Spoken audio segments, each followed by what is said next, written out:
Hello, everyone. It's Alexander here, and welcome to another concert of the La Crosse Symphony Orchestra, our final subscription concert of the season in what has been, for us and for everyone, a most difficult year.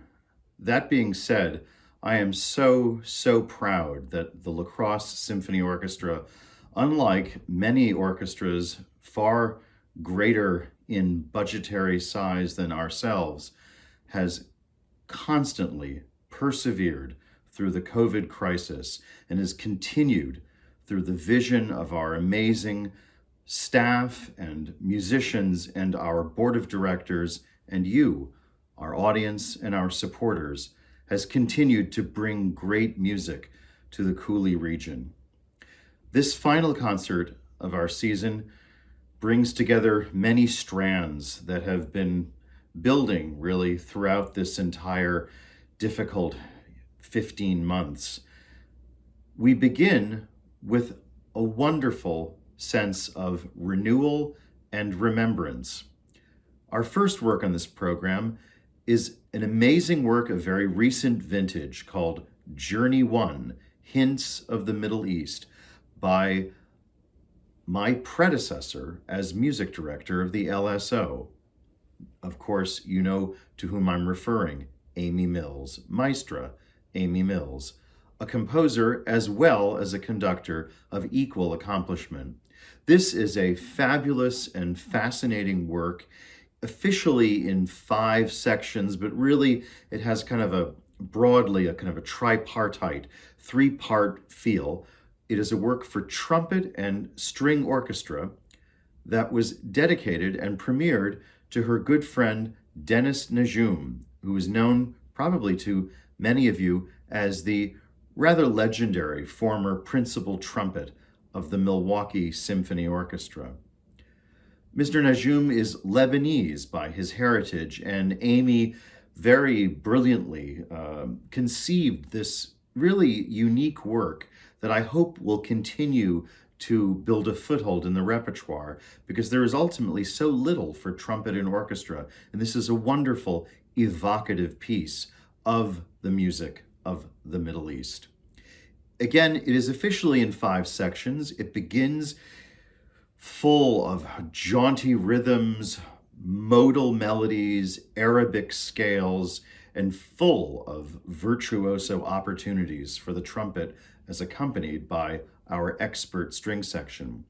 There is a very soft, pastoral, kind of distant call kind of middle section in which the trumpeter puts down their trumpet and picks up either a flugelhorn or cornet to give it a very especially evocative feel. The work gradually builds back into what is a very intense flurry of a final dance and conclusion. It's a very exciting, officially one movement work in several sections that blend seamlessly together, a really, truly effective work of about 15 minutes duration for trumpet and strings. There's also a version for piano, a version for full orchestra, and a version for concert band. And again, I hope this is one of many performances to come of this really fabulous piece, Journey 1, by, again, the person I am honored to say was my predecessor here as your music director, Amy Mills. And I am doubly thrilled that Amy is present here for the performance and has graciously allowed me to conduct this performance for you. We then travel back in time 2 entire centuries, from 2017 to 1806, for the 4th of the 5 immortal piano concertos of Ludwig van Beethoven. Now, of course, we had all expected 2020 to be a Beethoven mega celebration, because Beethoven, of course, as you know, was born in the year of 1770. Those plans were almost completely scrapped by the COVID catastrophe. But as you know, as you'll remember, we have been able to celebrate the eternal genius of Beethoven in a rather more subdued way. This will be on the one hand, subdued, but in another way, sublime. This fourth piano concerto will feature another member of our extended LSO family, the young American pianist Bobby Levenger, who first distinguished himself a few years ago in our annual Rising Stars Young Artist Concerto competition, and came back to the La Crosse Symphony as a soloist in his own right about 2 years ago, the December concert of 2019, where he delivered a glittering performance of that another amazing one-movement work, the first piano concerto of Sergei Prokofiev. Well, Bobby is now back with Beethoven, and again, in a subdued but sublime manner. As you know, this entire season, we have not been able to, literally have been allowed to present to you the full 70-member complement of the La Crosse Symphony, strings, winds, brass, percussion, but we have kept our orchestras to socially distanced chamber ensembles of between 15 and 20 string players. Thus, this concert is the final concert, knock on wood, in that format, and we'll be back this September with the LSO in all its glory. That said, we have made at the LSO necessity the mother of invention, and it has given your music director the opportunity to bring to you some works for string orchestra that otherwise we would never have performed. One of them is this very curious version of the Beethoven Fourth Piano Concerto, made in Vienna, Beethoven's hometown, well, adopted hometown, made in Vienna during Beethoven's lifetime, a version for piano and strings.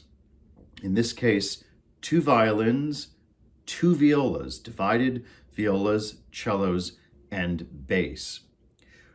To this day, we really have no definitive idea of who made this arrangement.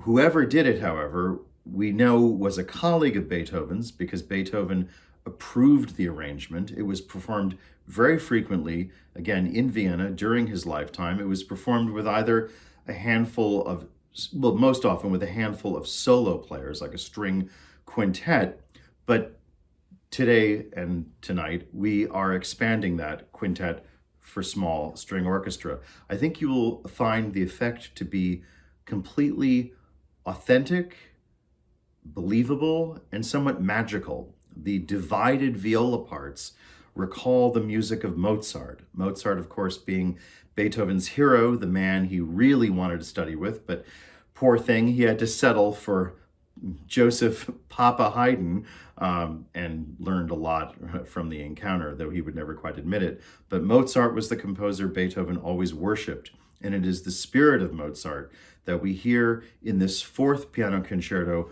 more than any other of his concertos. It is a concerto in the traditional 3-movement classical form of fast, slow, fast, set in G major, the most gentlest of the keys, and in a way that recalls Mozart, but takes his language further. Beethoven's Fourth Piano Concerto legendarily starts not with the orchestra doing its traditional tutti, that word meaning everyone in Italian. It does not start with the orchestra playing an orchestral introduction, but no, the piano emerges out of nowhere, out of nothing, with the softest, gentlest G major chords.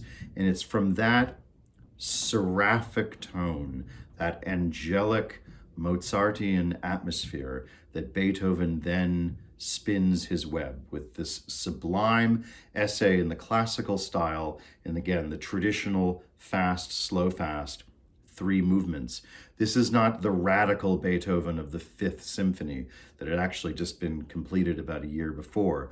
No, this is again Beethoven, as he often did, following in that great tradition of the Viennese classical style and reverently moving it forward. It's so wonderful to have Amy Mills back in lacrosse. It's wonderful to have Bobby Levenger back in lacrosse for Beethoven's Fourth Concerto. We will end our 1 hour or so concert for you with a work that you may never have heard before, a work which may be contrasting the first two pieces. Its contents may be completely unfamiliar to you. And I'm also now deeply grateful to my staff, my executive director, Eva Marie Restel, most especially for allowing me to bring to you this work that really, in terms of the repertoire for string orchestra, there is no work that better summarizes the experience that we have all in lacrosse and the entire world have had to have gone through these last 15 months than the Symphony No. 2, the Symphony for Strings and Trumpet by the great French-Swiss composer of the early and middle 20th century, Arthur Honegger. Now, if you took music appreciation in college, you might remember the name of Honegger for two reasons. One, he was a member of that fabled and fabulous group of 1920s composers in Paris known as Les Six, the Six.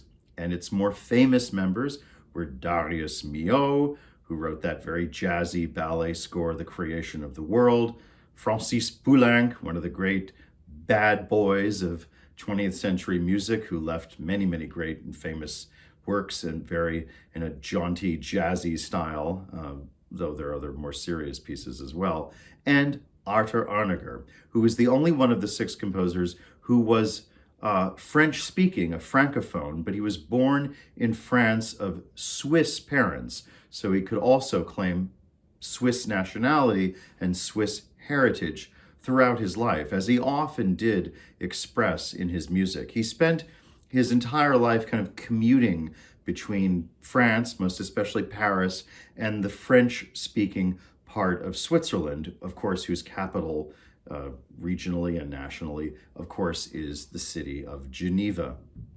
So Honegger kept, himself in two different lands, two different cultures, really, because, of course, Switzerland is a land that combines kind of cheek by jowl French and Germanic cultures simultaneously, has been doing so for hundreds of years. That unique dichotomy of Gallic and Germanic forces found its union in the language of Arthur Honegger. The second thing you would know from music appreciation class is that Honegger early on wrote what used to be a very riotously famous piece of music, a symphonic poem called Pacific 231, which was about Honegger's personal love affair with the locomotive. That was the train, the casting of the train, 231, the Pacific, as in the Union Pacific. And it's an amazing piece for very large orchestra that makes quite a ruckus. But that's just one side of Honegger's character. It's really his youthful musical character. And as he matured, his work, again, in that French-speaking but Swiss manner, which is, that Swiss Protestant manner, which is historically very, very severe. It's in that rather severe manner that Honegger wrote most of his later works. The greatest example of this is the Symphony No. 2, which was completed in 1941 during the days of the Nazi occupation of France. Again, Honegger was proudly of Swiss heritage, and again wrote works about that heritage throughout his life, but through most of his life, and it must be noted, during the sad, tragic days of the occupation, Honegger remained a citizen of Paris by choice. World War II, as you know, soon after intervened, and Honegger again chose to remain in the city of Paris, but for obvious reasons had trouble completing this work. He managed to find its voice early in 1941. Every symphony of Honegger is in 3 movements. It's a triptych in which the central movement is very slow. Honegger started work on the slow movement, the central movement, which, as you can imagine, is profoundly sad. He said he was inspired to write it by consoling himself in those tragic days with the string quartets of, you guessed it, Beethoven. And it is out of the world of Beethoven in his saddest, most profound mood that we get this very sad, very profound slow movement of the symphony. The main thematic material, which I must say is very slight, is based, if you listen carefully, on the theme of the very opening measures of the first movement, the opening movement of the symphony. It is, as Honegger later wrote, the first movement of this 3-movement symphony is basically a conversation, as the composer said, between powerlessness and violence. Little more need be said. There are 2 contrasting sections, very, very slow and very, very fast. Again, from a mood of hopelessness to violence. The violence gradually ebbs away into the opening movement of hopelessness, which then goes into this very sad central movement. Again, I'm warning you, it's a very, very sad, tragic work.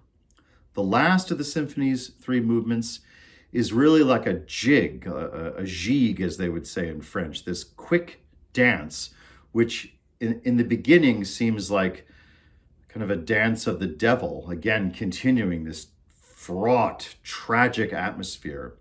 It builds and builds, and at the moment at which you think the music is going to gush into even greater, deeper, absolute despair, again, out of the nothingness comes this glorious trumpet chorale in the style of, again, Honegger, in his Swiss Protestant tradition, worshipped the music of Johann Sebastian Bach.